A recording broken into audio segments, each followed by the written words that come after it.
Hello boys and girls, Vlad here with another UPerfect monitor, and this might be one of the best ones overall that I tested so far. This is the UGame K118 model with 2K resolution, 144Hz refresh rate, but more on the specs later. Let's unbox this monitor after the word from our sponsor. Looking for affordable Windows or Office keys? Look no further, I got you covered. Head over to scdkey.com, pick your Windows edition, use my discount code LE25 to get a 25% on any Windows or Office products. Once you complete your order, after a few seconds you will receive your code. In Windows, go to Settings, there should be an Activate Windows prompt at the bottom. Click that, enter your code and wait for Windows to finish activation. To check the activation status, use the command prompt with the command slmgr.vbs/xpr and you should receive a notification that the machine is permanently activated. Once again, use code LE25 at scdkey.com. It comes in a nice sturdy box wrapped in foil and a protective film over the screen. As usual, it comes with a magnetic cover. In the box you will also find a user's manual which explains various connectivity modes and how to use the OSD. You also get a power adapter so you can power it externally if power from your USB-C port on the PC is not enough, but also if you are connecting it to a gaming console, then you would need to use the power adapter. There are cables here as well, two USB-C cables, one for USB-C data, one for the power brick, and there is also a mini HDMI to HDMI cable as well. There was also an angled USB adapter in the package. That is an extra item by the way, but it is a very useful one. It doesn't come with a monitor, but it is a nice one to have. Specs wise, we are looking at an 18-inch monitor here with dimensions of 420 by 259 and only 12mm thick. It is also a very lightweight monitor with only 1.04 kilos. Other specs are also impressive. IPS screen, 18-inch size with refresh rate of 144Hz, but a side note here, 144Hz is available only through a USB-C port, while 120Hz is available using the HDMI port. The resolution is somewhat strange as well as aspect ratio, 2560 by 1600 pixels, which makes it a 16:10 monitor. It has 250 nits of brightness, which is honestly not that much, but it is bright enough to be used in a well-lit room as well as in the dark.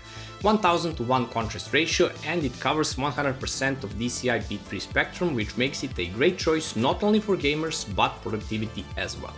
Gamers will be greeted with FreeSync support as well as HDR support, but being 250 nits monitor, this is really an entry-level HDR.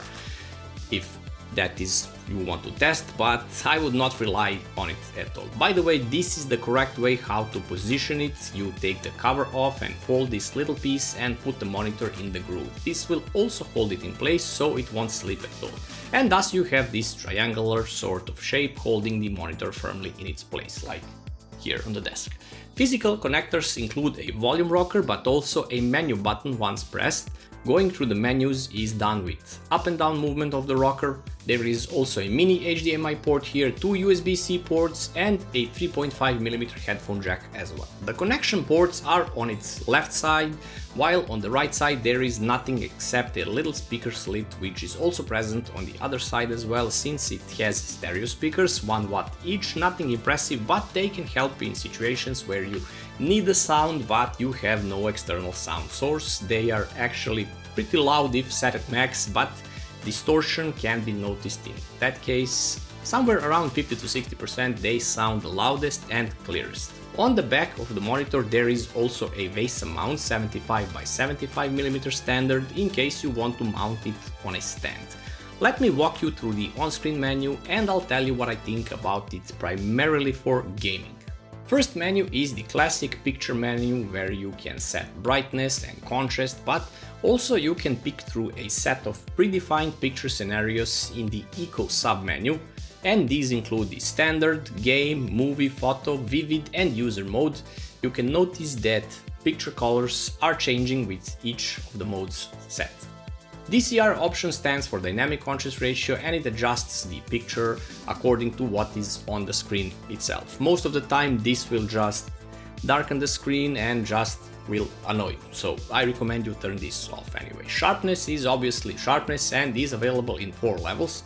Since the resolution is so high and monitor is so Small, I found that 4 is the best for text and everything of that sort, and I'm simply more blind than others maybe, and my glasses aren't helping more, so I like it set on 4.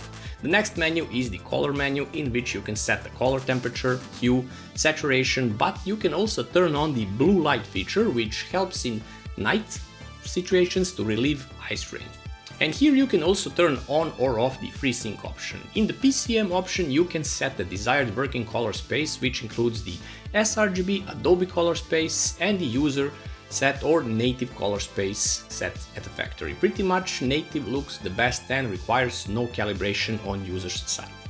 The next menu is for the volume and is pretty basic and self-explanatory. In the other menu you can set the language, and it does come with a bunch of languages to choose from. You can also rotate the display here, which is a nice thing to have, nice feature to have, in case you want to use it on a stand as a secondary monitor, secondary display for your primary here. For example, this is also where you can turn on or off the HDR option, but also you can set aspect ratio as well. In case 16:10 is not good for you, you can drop it to 16:9, which will drop the resolution as well to a classic 2560 by 1440 pixels. And the last item here is the reset, which resets everything to its default state. Next menu is the input menu, and it is also self-explanatory as well, since you know how many inputs you already have on this monitor. But enough with the specs. What can this monitor bring you for the $279.99 US? Is the price justified? Can it be better? Well, of course it can be better if you use my code for a little discount. Depending on the total cost, you can shave up to 30% off. But let's get back to the main question. Is it good? Actually, from all the UPerfect monitors I tested, I like this one the most as it performs really well. On average 5 milliseconds response time while being on HDMI port and set to 120 Hz, which, let's be honest, is more than enough for a portable monitor and gaming or working on the go. I used it with a GPU that supports FreeSync and I could not notice any tearing whatsoever. The FPS did fall below 120, but FreeSync did its job as intended and no tearing was noticed. Playing fast-paced shooter games, racing games or adventure games, this monitor handles it all perfectly. Other things where it shines is the media consumption as well. Watching movies or any media from YouTube, for example, is super nice too, while the only drawback are the mediocre speakers. But honestly, where to put better ones in such tiny screen to begin with? Other thing that might annoy you is the 16:10 ratio, which is good for productivity but could be strange for media and so for gaming. Luckily you can drop it to 16:9 ratio in the menu, but with visible black bars. I also noticed using it for productivity, and since it supports DCI-P3, it did handle video editing and color grading super well, giving me pretty accurate colors, so I highly recommend using this monitor as a secondary screen to output clean feed of the final image for better color grading. Once more, it is much better in this regard than previous UPerfect models that I tested. All in all, if you want an inexpensive secondary monitor that you can mount on a stand next to your main monitor, or simply you want to give this one a try, it works great as a complementary monitor for a laptop or for a gaming console on the go, because you can bring this everywhere you go. Hope you enjoyed this video, guys. Give it a like, sub to the channel. See you in the next one.